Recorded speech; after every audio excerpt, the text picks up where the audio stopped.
Caribbean সির একটি ছোট্ট দ্বীপ দেশ কিউবা। বিংশ শতাব্দীর মাঝামাঝি সময়ে এই দেশটি এমন এক রাজনৈতিক পরিবর্তনের সাক্ষী হয় যার প্রভাব শুধু কিউবাতেই নয়, পুরো বিশ্বে ছড়িয়ে পড়ে। আর সেই পরিবর্তনের কেন্দ্রে ছিলেন একজন মানুষ, ফিডেল ক্যাস্ট্রো।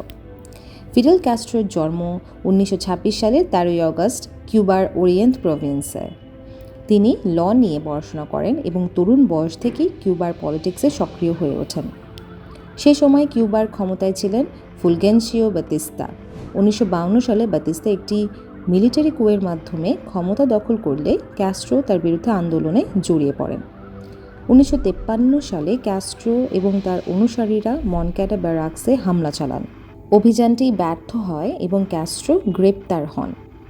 আদালতে নিজের পক্ষে বক্তব্য রাখতে গিয়ে তিনি সরকারের বিরুদ্ধে তীব্র সমালোচনা করেন। পরে তিনি কারাগারে যান, কিন্তু কয়েক বছর পর মুক্তি পান। এরপর ক্যাস্ট্রো মেক্সিকোতে চলে যান। সেখানে তিনি একটি রেভলিউশনারি মুভমেন্ট গড়ে তোলেন এবং আর্নেস্টো চে গুয়েভারা সহ অন্যান্য বিপ্লবীর সঙ্গে যুক্ত হন। 1956 সালে তারা গ্র্যান্ডমা নামের একটি ইয়াটে করে কিউবাতে ফিরে আসেন। এরপর তারা পাহাড়ি এলাকায় গেরিলা ওয়ার শুরু করেন। প্রায় 2 বছরের সংগ্রামের পর 1959 সালের জানুয়ারি মাসে বাতিস্তা কিউবা ছেড়ে পালিয়ে যান। ক্যাস্ট্রোর বিপ্লবীরা হাভানাতে প্রবেশ করে এবং কিউবার পলিটিক্সে একটা নতুন যুগের সূচনা হয়। ক্ষমতায় এসে ক্যাস্ট্রো কিউবার ইকোনমি এবং সোসাইটিতে বড় ধরনের পরিবর্তন আনেন। জমি ও বিভিন্ন শিল্প প্রতিষ্ঠানের ওপর গভর্নমেন্টের কন্ট্রোল বাড়ানো হয়। এডুকেশন এবং হেলথ কেয়ার সেক্টরেও ব্যাপক পরিবর্তন আনা হয়। কিউবা ধীরে ধীরে একটি সোশ্যালিস্ট স্টেটে পরিণত হয় এবং সোভিয়েত ইউনিয়নের সঙ্গে ঘনিষ্ঠ সম্পর্ক গড়ে ওঠে। এদিকে ইউনাইটেড স্টেটসের সঙ্গে কিউবার সম্পর্ক দ্রুত খারাপ হতে থাকে। 1961 সালে কিউবার রেভলিউশনারি গভর্নমেন্টকে উৎখাতের উদ্দেশ্যে পরিচালিত বে অফ পিগস ইনভেশন ব্যর্থ হয়। এরপর বছর ঘটে আরও বড় সংকট, কিউবান মিসাইল ক্রাইসিস। কিউবাতে সোভিয়েত মিসাইল স্থাপনকে কেন্দ্র করে ইউনাইটেড স্টেটস এবং সোভিয়েত ইউনিয়নের মধ্যে এমন উত্তেজনা তৈরি হয় যা পুরো বিশ্বকে নিউক্লিয়ার ওয়ারের খুব কাছাকাছি নিয়ে গিয়েছিল।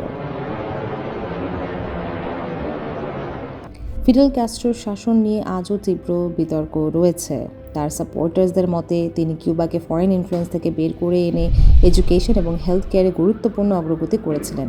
অন্যদিকে ক্রিটিক্সরা তার গভর্নমেন্টের পলিটিক্যাল রিপ্রেশন, ফ্রিডম অফ স্পিচের সীমাবদ্ধতা এবং ওয়ান পার্টি রুলের কঠোর সমালোচনা করেন।